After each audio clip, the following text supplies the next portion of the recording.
réseau de chaleur permet, à partir de l'usine d'incinération, de récupérer la chaleur qui serait de toute façon produite par la destruction des déchets et d'alimenter à peu près 10 000 logements sur la ville de Petit et de Grand-Quevilly. Ce mode de chauffage en fait, permet de chauffer les habitants à partir d'une énergie qui est renouvelable, non fossile, donc qui ne génère pas de production supplémentaire de CO2. Ça permet d'augmenter le rendement global de la valorisation énergétique. Le rendement était de 27% et il passera à 50% avec la production combinée d'électricité et de chaleur. On a commencé début septembre par le réseau qui est à l'arrière de Vesta, donc au niveau du raccordement où sera la future station principale. Toute la partie à l'intérieur de Vesta a déjà été réalisée. On est en ce moment au niveau du forage qui va passer sous le rond-point qui est devant Vesta.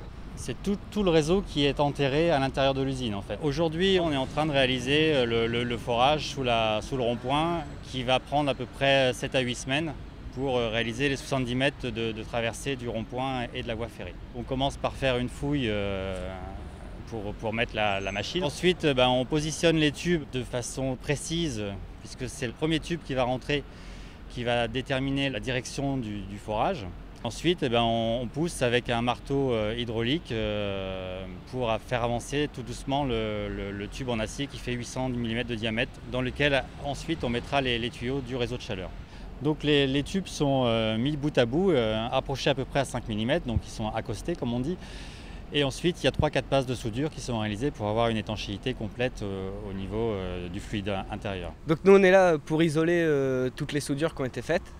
Donc c'est des bandes thermorétractables, enfin des gaines thermorétractables.